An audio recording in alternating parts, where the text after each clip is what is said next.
आज हम बाबा के गुरुकुल में विपिन चंद्र द्वारा लिखित आधुनिक भारत के इतिहास के चैप्टर 13 स्वराज्य के लिए संघर्ष भाग 2 नई शक्तियों का आविर्भाव को पढ़ेंगे। ये इस चैप्टर का दूसरा पार्ट है। अगर आप पहले पार्ट को देखना चाहते हैं तो डिस्क्रिप्शन में दिए लिंक पर जाकर देख सकते हैं।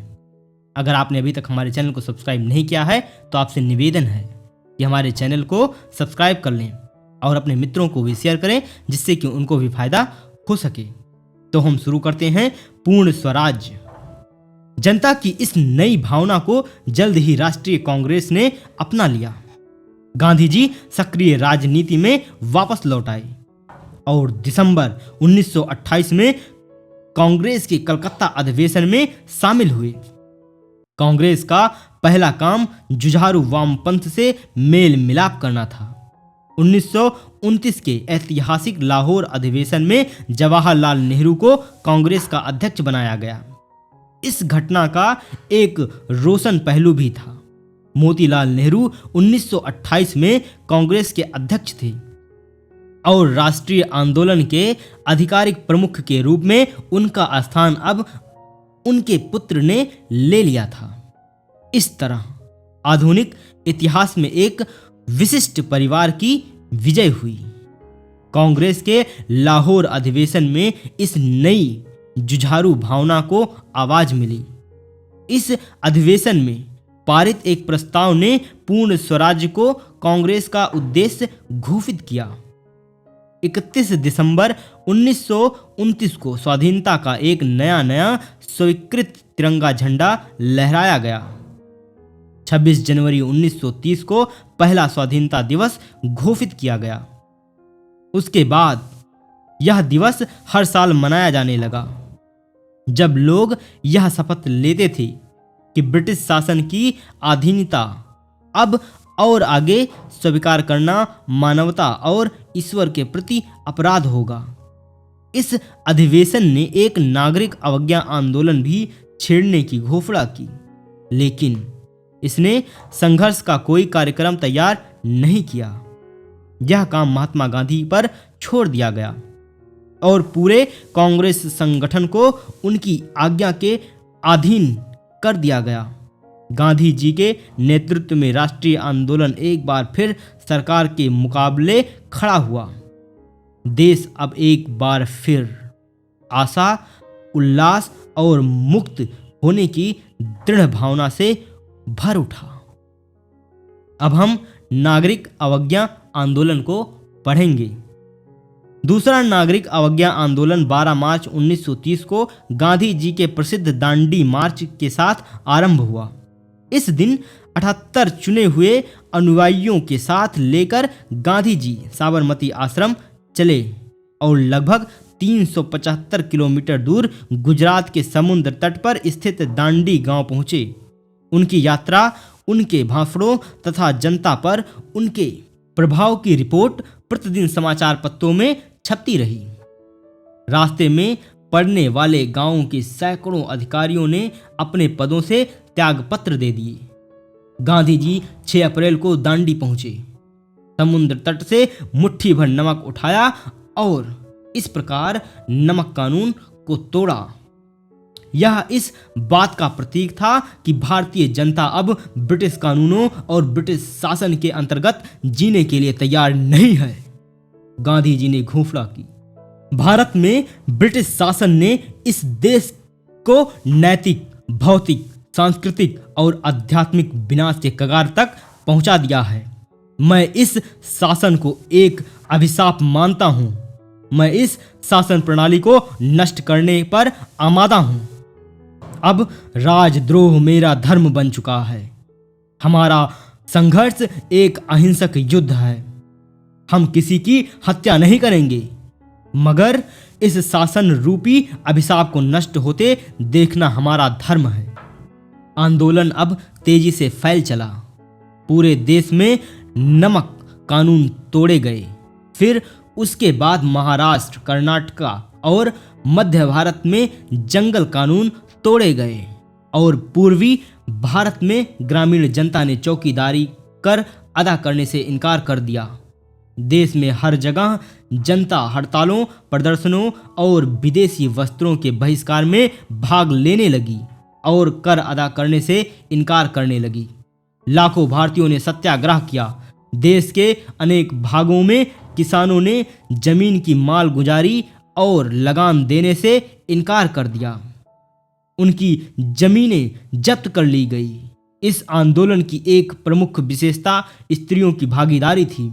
हजारों स्त्रियां घरों के अंदर से बाहर निकली और सत्याग्रह में भाग लिया। विदेशी वस्त्र या शराब बेचने वाली दुकानों पर धरना देने में उनकी सक्रिय भूमिका रही। जुलूसों में वह पुरुषों के साथ कंधे से कंधा मिलाकर चली। आंदोलन बढ़कर भारत के एकदम उत्तर पश्चिमी छोर तक भी पहुंचा और बहादुर और शेर दिल पठानों में जोश भर गया।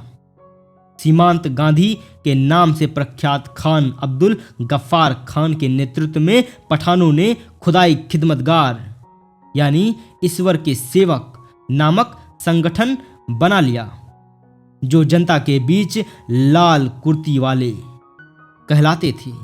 ये लोग अहिंसा और स्वाधीनता संघर्ष को समर्पित थे।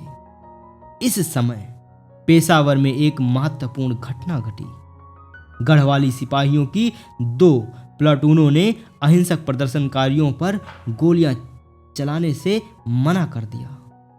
इसके नेता चंद्र सिंह गढ़वाली थे। इसके बदले में उनका कोर्ट मार्शल किया गया और लंबी लंबी जेल सजाएं दी गई।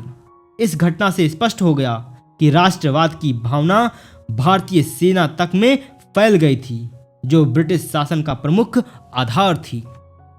इस तरह आंदोलन की गूंज देश के एकदम पूर्वी कोनों में सुनाई पड़ी। इसमें मणिपुर जनता की बहादुरी से भरपूर भागीदारी रही। इंग्लैंड ने रानी गिडालू जैसी वीरांगना को जन्म दिया। इस वीर बाला ने मात्र 13 वर्षों की आयु में कांग्रेस और गांधी जी के आह्वान पर विदेशी शासन के खिलाफ विद्रोह का झंडा उठा लिया। 1932 में यह युवा रानी पकड़ी गई और उसे आजीवन कारावास की सजा मिली। रानी के जीवन का महत्वपूर्ण हिस्सा असम के विभिन्न जेलों की अंधेरी कोठरियों में गुजर गया और उसे मुक्ति केवल 1947 में स्वतंत्र भारत की सरकार द्वारा मिली। इसके बारे में जवाहरलाल नेहरू ने 1937 में लिखा था, एक दिन वह आएगा जब भारत उसे याद करेगा और उसका सम्मान करेगा। सरकार ने इस राष्ट्रीय संघर्ष के साथ पहले जैसा ही व्यवहार किया। निर्मम दमन, निहत्थे स्त्री पुरुषों पर लाठी और गोली की बौछार आदि के द्वारा इसे कुचलने के प्रयास किए गए। गांधी जी तथा दूसरे कांग्रेसी नेताओं समेत 90,000 से अधिक सत्याग्रही गिरफ्तार किए गए। कांग्रेस को गैर कानूनी घोषित कर दिया गया। समाचारों पर कड़ा सेंसर लगाकर राष्ट्रवादी प्रेस का गला घोट दिया गया। सरकारी आंकड़ों के अनुसार पुलिस की गोलीबारी में 110 से अधिक लोग मारे गए और 300 से अधिक घायल हुए।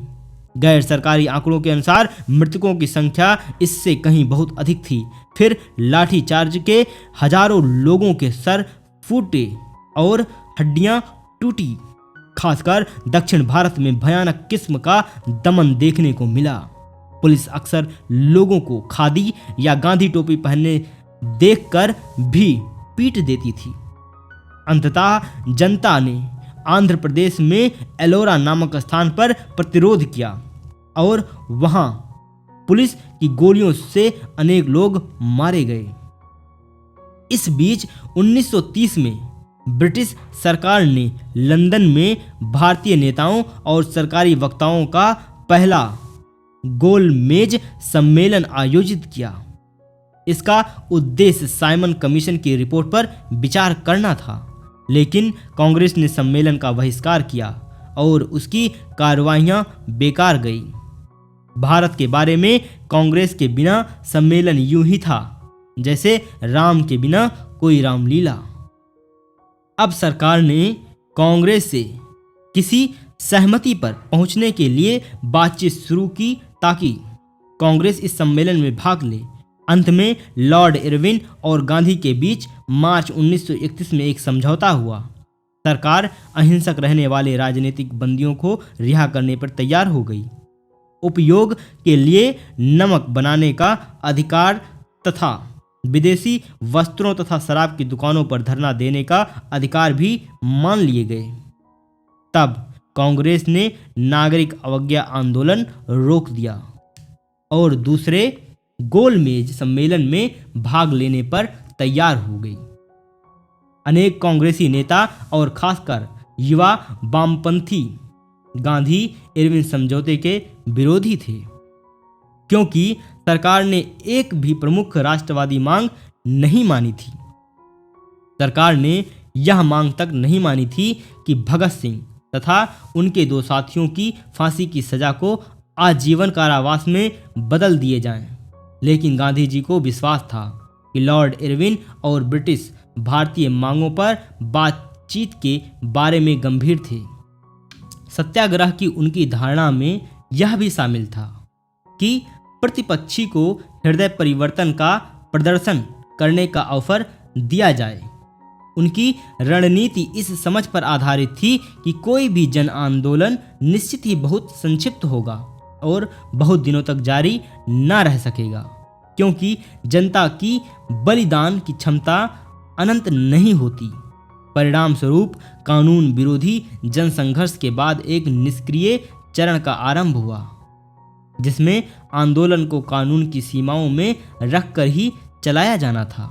इसके अलावा गांधी जी ने बराबरी के आधार पर बातचीत की थी और इस प्रकार कांग्रेस की प्रतिष्ठा को सरकार की प्रतिष्ठा के बराबर ला दिया था। इसलिए वह कांग्रेस के कराची अधिवेशन में इस समझौते का अनुमोदन कराने में सफल रहे।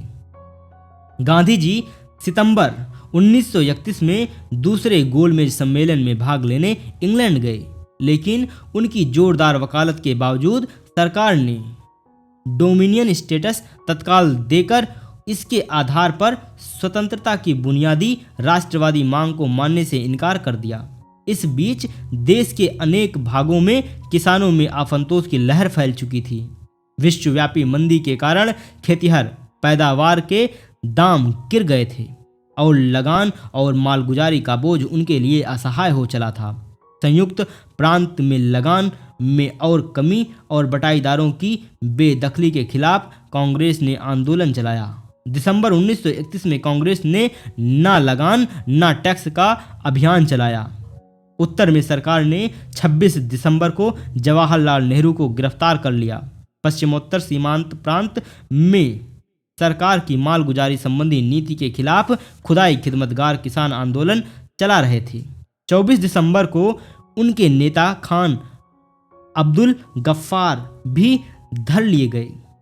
किसान आंदोलन बिहार, आंध्र, मध्य प्रांत, बंगाल और पंजाब में भी फैल रहे थे।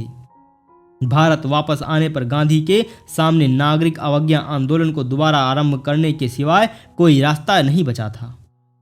अब सरकार के प्रमुख नए वायसराय लॉर्ड वेलिंगटन थे, जिनका मत था कि कांग्रेस के साथ समझौता करना बहुत बड़ी गलती थी।